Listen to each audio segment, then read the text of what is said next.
शक हो रहा है उनको, ये आतंकवादी हैं या नहीं है, चुनाव आए हैं इस वजह से इनको आतंकवादी बनाकर। मायावती लिख रही है, अखिलेश यादव कह रहे हैं। अखिलेश का पहले बयान सुनिए आप, बहुत ध्यान से सुनिएगा, फिर मायावती का ट्वीट भी आपको दिखाएंगे। भरोसा नहीं होगा लेकिन बहुत ध्यान से सुनिएगा। सुनाइए। भी तो बग्गा में एटीएस का एक ऑपरेशन चल रहा है, उसमें उन्होंने एक घर को घेरा हुआ है। मैं उत्तर प्रदेश की पुलिस पर और खासकर बीजेपी की सरकार भरोसा नहीं कर सकता। एक बार दोबारा सुनाइए ये पूरा बयान। देखिए अब इसमें ये कहा जा रहा है समाजवादी पार्टी की तरफ से कि हम तो पंचायत चुनाव, ये सफाई आ रही है कि हम तो पंचायत चुनाव का जिक्र कर रहे थे, लेकिन पूरा सवाल रिपोर्टर ने पूछा, अखिलेश यादव ने सवाल को सुना, फिर जवाब दिया। आप लोग फिर से तसल्ली बख्श सुनिए, 2 बार चलाइए। भी तो बग्गा में एटीएस का एक ऑपरेशन चल रहा है, उसमें उन्होंने एक घर को घेरा हुआ है। मैं उत्तर प्रदेश की पुलिस पर और खासकर बीजेपी की सरकार भरोसा नहीं कर सकता। भी तो बग्गा में एटीएस का एक ऑपरेशन चल रहा है, उसमें उन्होंने एक घर को घेरा हुआ है। मैं उत्तर प्रदेश की पुलिस पर और खासकर बीजेपी की सरकार भरोसा नहीं कर सकता। अब लगा अखिलेश यादव आगे निकल रहे हैं, आतंक में भी तुष्टीकरण, वोट के लिए आतंक पसंद है। तो मायावती कहां पीछे रहने वाली थी, उन्होंने लिख दिया कि चुनाव आते इस तरह की कार्रवाई संदेह पैदा करती है, ऐसी कार्रवाई ना हो जिससे जनता में बेचैनी बढ़े। आतंकवादियों पर कार्रवाई हो रही है, मायावती लिख रही है कि ऐसी कार्रवाई ना हो जिससे जनता में बेचैनी बढ़े। मुझे लगा कि ऐसा ट्वीट, ऐसा बयान महबूबा मुफ्ती दे सकती हैं कश्मीर में, मायावती से यह अपेक्षा नहीं की जा सकती। अखिलेश अब क्यों उन्होंने बयान दिया, क्या सोच कर दिया? दोनों एक जैसे बोल रहे हैं, अखिलेश और मायावती। अलकायदा के आतंकवादियों को पकड़ा गया। मेरे साथ इस वक्त भारतीय जनता पार्टी के राष्ट्रीय प्रवक्ता हैं के शर्मा जी मेरे साथ इस वक्त लाइव है, और मायावती की पार्टी बहुजन समाज पार्टी से मेरे साथ सुधींद्र भदौरिया जी हैं, सीनियर लॉयर हैं, असगर अली खान साहब हैं, और समाजवादी पार्टी से कपिश श्रीवास्तव जी हैं, एडवोकेट हैं, और साथ ही मेरे साथ विक्रम सिंह है, उत्तर प्रदेश के पूर्व डीजीपी हैं। आप सबका बहुत बहुत स्वागत। लेकिन सबसे पहले मैं आज सुधींद्र भदौरिया जी आपसे शुरू करूंगा। मुझे तो लगा नहीं है, मुझे लगा है महबूबा मुफ्ती की भाषा बोल रही है मायावती। मतलब वो लिख रही हैं चुनाव आते इस तरह की कार्रवाई संदेह पैदा करती है, ऐसी कार्रवाई ना हो जिससे जनता में बेचैनी बढ़े। भदौरिया जी मुझे समझा दीजिए इसका मतलब। देखिए, बहुजन समाज पार्टी परम पूज्य बाबा साहब के विचारों पर चलने वाली पार्टी है। परम पूज्य बाबा साहब ने हमेशा हम लोगों को सिखाया है कि भारत की जहाँ तक अस्मिता का प्रश्न है, भारत की जहाँ तक एकता का प्रश्न है, हम उस सब के साथ हैं।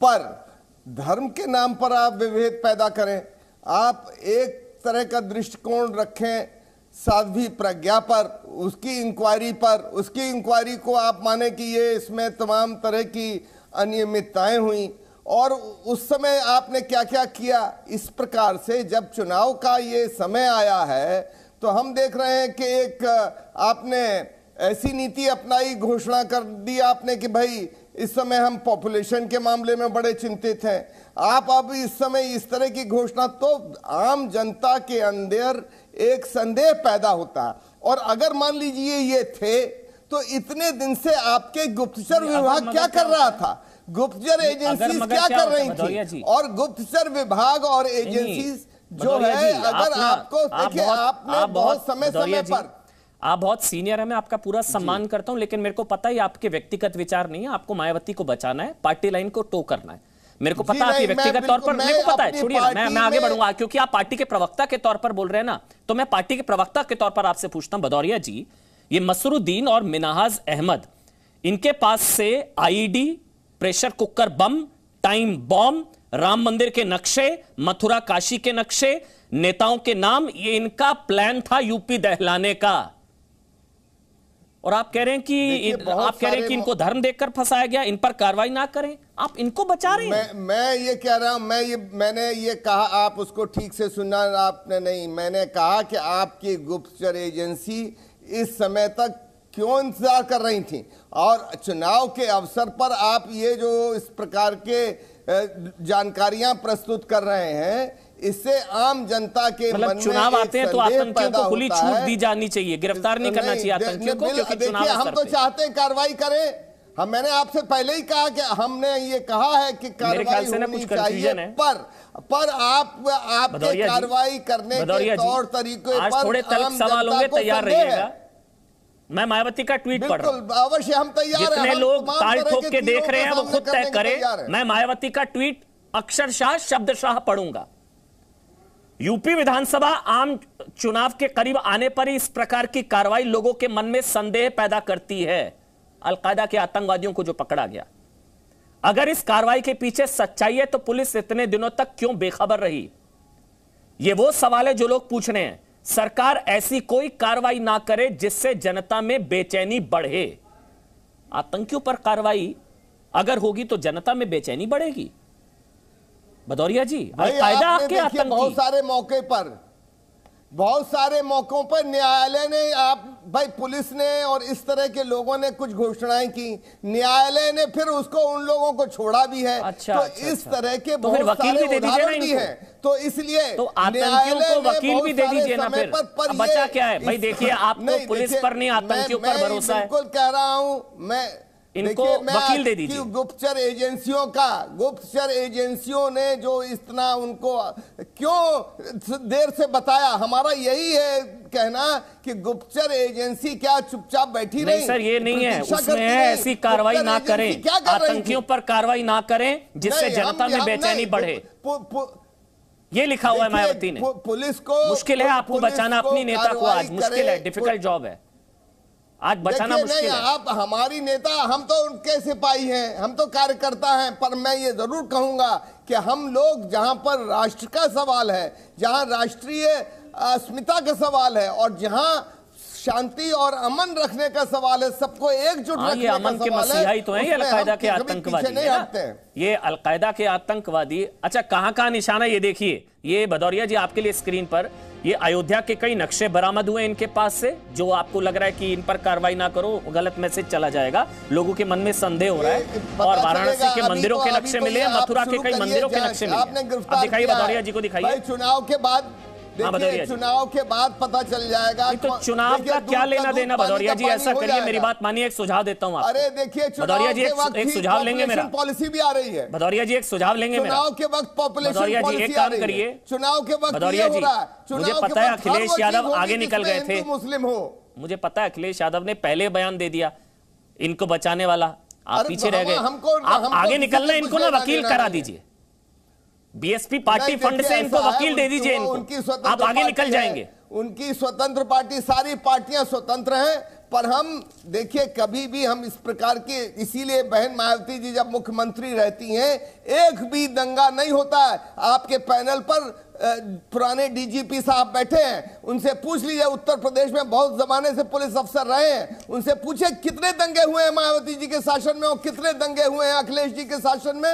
और कितने दंगे हुए हैं कल्याण सिंह से लेके अब जब योगी जी हैं मुख्यमंत्री। बहन मायावती जी के शासन काल में एक भी दंगा नहीं हुआ, जबकि वो चार बार मुख्यमंत्री समाजवादी पार्टी से। मैं आ रहा हूं, मैं के शर्मा जी आपके पास आऊंगा, मुझे ना माफी के साथ आपके पास आऊंगा सर, क्योंकि मैंने को ना समझना है। मुझे आज बड़ी हैरानगी हो रही थी कि अलकायदा के आतंकी गिरफ्तार हुए हैं, पुलिस आतंकी गिरफ्तार, पुलिस पर क्यों वार?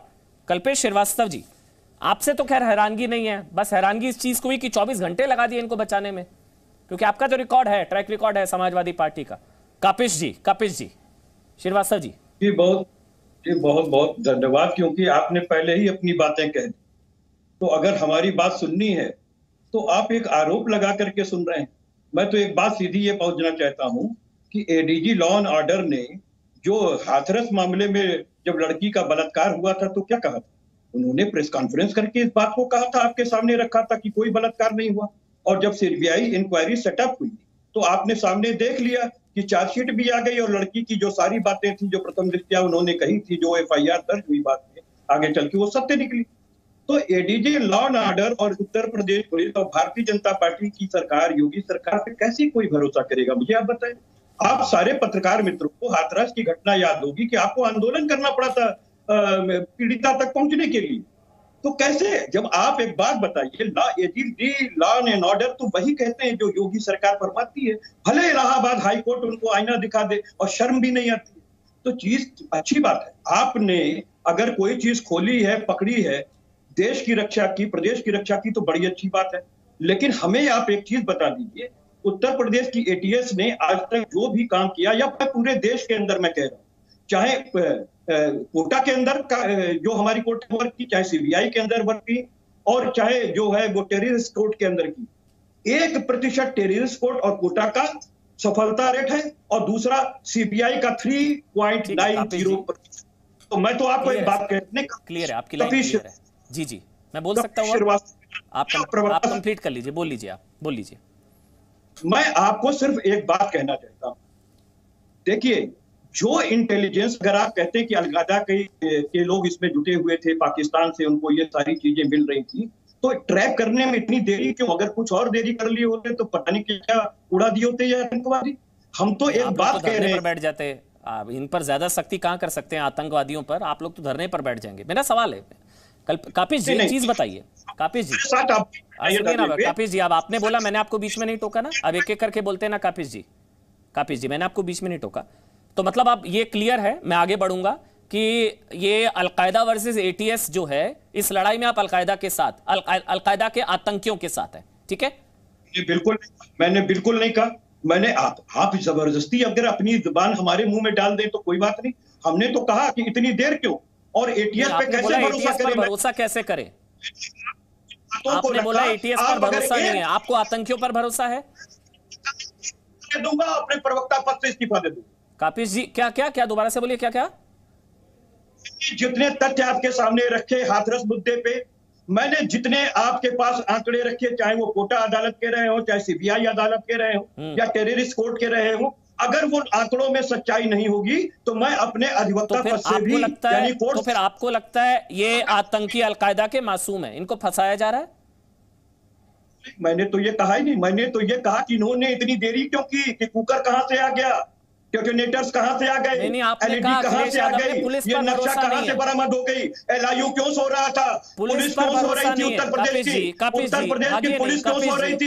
ये प्रश्न अगर उठेगा तो सुरक्षा एजेंसियों को जवाब देना पड़ेगा। जी, अब मैं आपको याद दिलाता हूं, इलाहाबाद हाईकोर्ट ने 9 साल पहले, सुनिएगा जितने भी लोग हैं, मैंने क्यों कहा कि अखिलेश यादव, सुनिएगा, समाजवादी पार्टी का जो बयान आया आतंकियों को बचाने को लेकर, वो हैरानगी ये नहीं हुई कि आया, हैरानगी हुई बहुत देरी से आया, बहुत जल्दी आ जाना चाहिए था, क्योंकि इलाहाबाद हाईकोर्ट ने टिप्पणी की थी समाजवादी पार्टी की सरकार पर।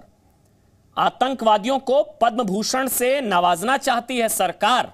इलाहाबाद हाईकोर्ट 9 साल पहले, जब आपने 7 मार्च 2006 वाराणसी संकट मोचन मंदिर और कैंट रेलवे स्टेशन में जिनमें 18 लोग मरे थे, उसके जो आतंकवाद के आरोपी थे, उनके सारे केसेस वापस लेने की कोशिश की थी समाजवादी पार्टी ने। फिर 23 नवंबर 2007 serial blast, Rampur CRPF centre, और इसके अलावा लखनऊ, वाराणसी, फैजाबाद में जो ब्लास्ट हुए थे, उसमें जो आतंकवाद के आरोप थे, जिन पर टेरर चार्जेस थे, समाजवादी पार्टी की सरकार ने केसेस वापस लेने की बात की थी। तब इलाहाबाद हाईकोर्ट ने कहा था कि आप आतंकवादियों को पद्म भूषण से नवाजना चाहते हैं क्या? आप तो एडवोकेट है, बताइए मैंने कुछ गलत कहा कापिश जी? नहीं, बहुत अच्छी बात कही, लेकिन मैं एक साथ में तो और अब आप भी बात मैनिफेस्टो में डाल दीजिए, हम सत्ता में आएंगे, इनके केस वापस कराएं। मैं आपके जी न्यूज के एजेंडा पे डाल दूंगा, लेकिन मैं एक बात कह रहा हूं, मेरी बात सुने, मेरी बात सुने। अगर आपने बैठाया तो मेरी बात सुने। प्रश्न आपका कंप्लीट हो गया तो उत्तर दे लूं, बोलिए ना जी।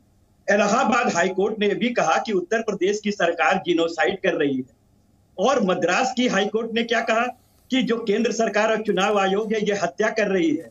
और सर्वोच्च न्यायालय ने क्या कहा भारतीय जनता पार्टी की सरकार के बारे में, कि मैं मूक दर्शक नहीं बन सकता हूं, आप हमारा क्षेत्राधिकार याद दिला, क्यों नहीं एक नहीं, मैं इररिलेवेंट तथ्य नहीं कह रहा, मैं जब भी कहूंगा सुसंगत कहूंगा, और मैं मेरिट की बात में विश्वास करता हूं। ये अलकायदा के आतंकियों को बचाने से आपको क्या मिलता है? क्या मिलेगा सर? आप मैनिफेस्टो में डाल दीजिए, आएंगे तो इनके केसेस वापस कराएंगे। ऐसा है सर, आप वकील दे दीजिए, इससे पहले मायावती वकील थे, आप वकील दे दीजिए इनको। एक नहीं, आपकी मैं 50 केस की आपको दलील दे दूंगा, मैं 50 केस की आपको दलील दे दूंगा, जिसमें कि आतंकवादी गतिविधियों में एक साधारण परिवार के लोगों को फंसाया गया था और उनकी पूरी जवानी बर्बाद कर दी गई। चलिए ठीक, और अंत में वो छूट गए। आतंकवादियों की जवानी बर्बाद कर रही है सरकार और पुलिस। नहीं, आतंकवादियों की जवानी बर्बाद कर रही है पुलिस। अगर आपको भरोसा है, ठीक है, नहीं कपिल जी, मुझे दरअसल एटीएस पर, जांच एजेंसी पर भरोसा था, मुझे आतंकियों पर नहीं था, मुझे अलकायदा के आतंकियों पर भरोसा नहीं था कापिल जी, मुझे नहीं था अलकायदा के आतंकियों पर भरोसा, मुझे मुझे एटीएस पर था, पुलिस पर था, जांच एजेंसी पर था। मुझे नहीं पता कि क्या मकसद हो सकता है आतंकियों को बचाने का। भरोसा नहीं है तो मैं क्या करूं? ठीक है सर, हाँ मुझे एटीएस पर है, मुझे आतंकियों पर नहीं है, नहीं है, मुझे आतंकियों पर नहीं है। शर्मा जी, मुझे समझ नहीं आया मकसद क्या हो सकता है। कानून पर भरोसा है कि नहीं? जी जी, आप शर्मा जी बोलेंगे। के शर्मा है, राष्ट्रीय प्रवक्ता बीजेपी के। शर्मा जी, मकसद क्या होता है? मतलब अलकायदा के आतंकियों को बचाने से क्या मिलता है, क्या मिलेगा? अमन जी, अब ये मैं ये भी नहीं कह सकता तुष्टीकरण वोट, कोई वोट नहीं देगा अगर आतंकियों को बचाएंगे। मकसद क्या होता है शर्मा जी? मैं इतना ही आपको कहूं अमन जी कि मैंने भदौरिया साहब को सुना, बीएसपी के प्रवक्ता, और एक श्रीवास्तव साहब को सुना, सपा के प्रवक्ता को। तो मैं केवल इतना ही कह सकता हूं कि आपने प्रश्न अलकायदा के उस विषय पर किया था, जो आतंकवादी घटना पर, लेकिन ये दुनिया के बाबा साहब अम्बेडकर से लेके, जनसंख्या नीति से लेके, और ये कोरोना से लेके सब तरह की बयानबाजी इन्होंने किया। मूल मुद्दे पर इन्होंने बात ही नहीं किया। इसको विशुद्ध शब्दों में, यूपी के शब्दों में कहते हैं थेथरलाजी, क्योंकि इनके पास कोई जवाब है नहीं। अब मैं केवल इतना बताता हूं कि ये जो प्रश्न उठा रहे हैं कि सुरक्षा एजेंसी क्या कर रही थी, केवल 4 उदाहरण देता हूं आपको। 7 मार्च 2006 संकट मोचन मंदिर और रेलवे कैंट में जो विस्फोट हुआ, लोग मारे गए उसमें। 24 नवंबर 2007 लखनऊ में जो हुआ, ये मायावती जी की सरकार थी और मुलायम जी की सरकार थी। 1 जनवरी 2008 को मायावती जी मुख्यमंत्री। 7 दिसंबर 2010 को वाराणसी में जब बम विस्फोट हुआ, मायावती जी मुख्यमंत्री। यहां क्या हुआ? यहां हुआ कि विस्फोट होने से यानी कोई घटना घटती उसके पहले आतंकियों को गिरफ्तार कर लिया गया। तब यह प्रश्न उठाते हैं कि पुलिस क्या कर रही है, सुरक्षा एजेंसियां क्या कर रही है।